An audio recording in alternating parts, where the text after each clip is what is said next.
Hello guys, welcome to the channel. And आज हम लोग पढ़ेंगे accounting principles. And I know सुनते ही बच्चों को काफ़ी मुश्किल लगता है कि इतने सारे कन्वेंशंस हैं, कंसेप्ट्स हैं, बट डोंट वरी, मैं सिंपल लैंग्वेज में सब समझा दूंगी। तो चलो शुरू करते हैं। सबसे पहले, व्हाट इज़ अकाउंटिंग प्रिंसिपल्स?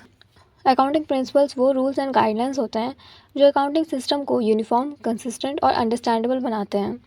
ये हेल्प करते हैं हमें सही रिकॉर्डिंग, रिपोर्टिंग और एनालिसिस करने में।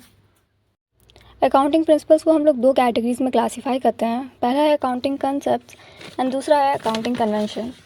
कंसेप्ट बेसिक आइडियाज़ और एजम्पशंस होते हैं जिन्हें यूज़ करके हम रिकॉर्डिंग करते हैं, और जो कन्वेंशंस होते हैं वो अकाउंटिंग की कॉमन प्रैक्टिसेस होती हैं।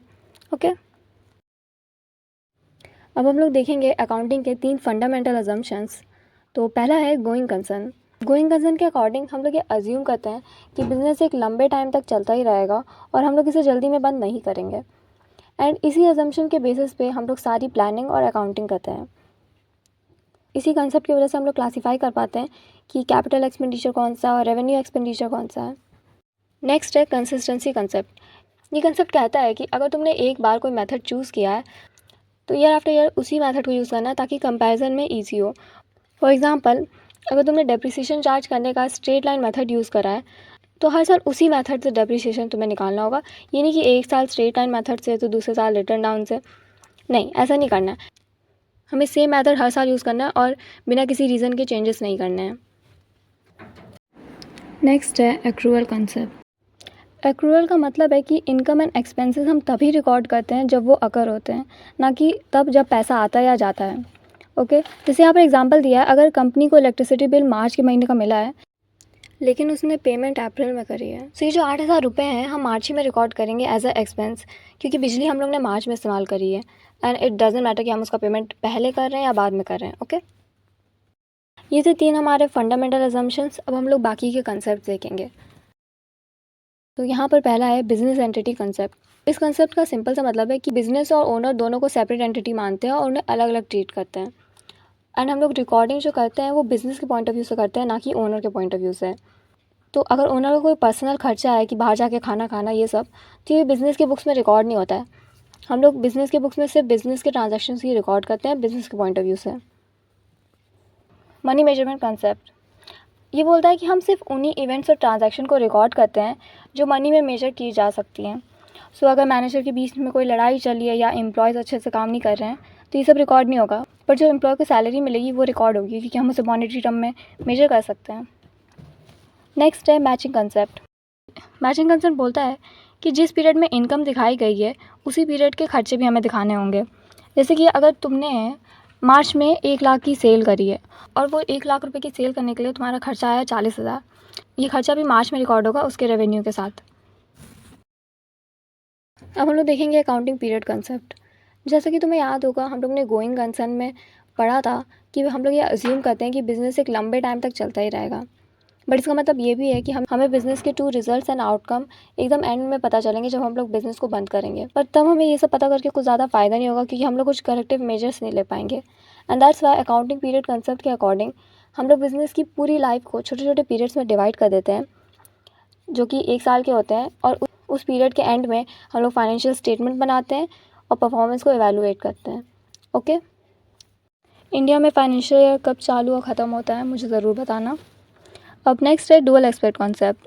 सो डुअल एस्पेक्ट कॉन्सेप्ट बोलता है कि हर ट्रांजैक्शन के 2 एस्पेक्ट होते हैं, एक डेबिट और दूसरा क्रेडिट। सो अगर एक अकाउंट डेबिट हो रहा है तो दूसरा क्रेडिट होगा। ओके, जो फॉर एग्जांपल तुमने कोई मशीन खरीदी है, सो मशीन डेबिट होगी क्योंकि मशीन आ रही है, एंड कैश क्रेडिट होगा क्योंकि पैसा जा रहा है। ओके,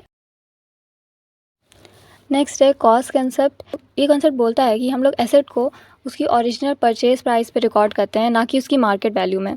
तो अगर तुमने कोई मशीन ली है 40,000 की, तो तुम उसे 40,000 का ही रिकॉर्ड करोगे उसकी। एंड इट डजेंट मैटर कि मार्केट में उसकी वैल्यू क्या चल रही है, ज़्यादा चली है, कम, हमें नहीं मतलब है। हम लोग किस प्राइस में रिकॉर्ड करेंगे, जिस प्राइस में हमने उसे ख़रीदा है। अब हमारा लास्ट कंसेप्ट है रेवेन्यू रिकॉग्निशन कंसेप्ट। ये कंसेप्ट कहता है कि हम लोग रेवेन्यू को तभी रिकॉर्ड करेंगे जब वो अर्नड होता है, एंड पैसा कब आया वो मैटर नहीं करता है।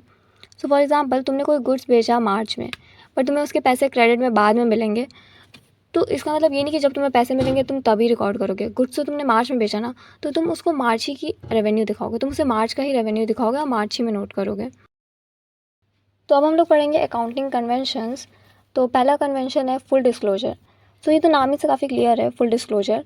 ये कन्वेंशन कहता है कि फाइनेंशियल स्टेटमेंट में इंपॉर्टेंट इन्फॉर्मेशन को छुपाना नहीं है।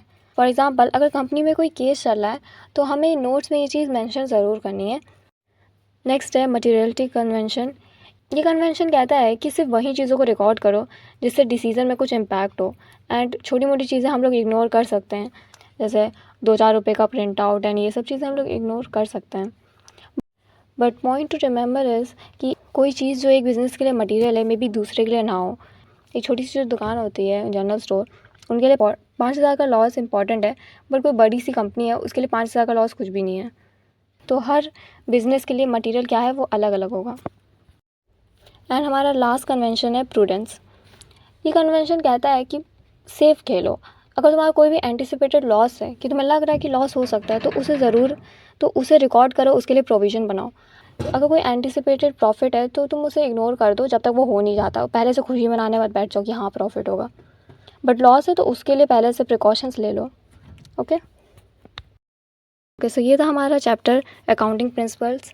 इसमें हमने 3 फंडामेंटल एजम्पशंस पढ़े, going concern, consistency, accrual, and other concept भी थे like business entity, dual aspect, और हम लोगों ने 3 कन्वेंशंस पढ़े, मटीरियलिटी, प्रूडेंस और फुल डिस्क्लोजर।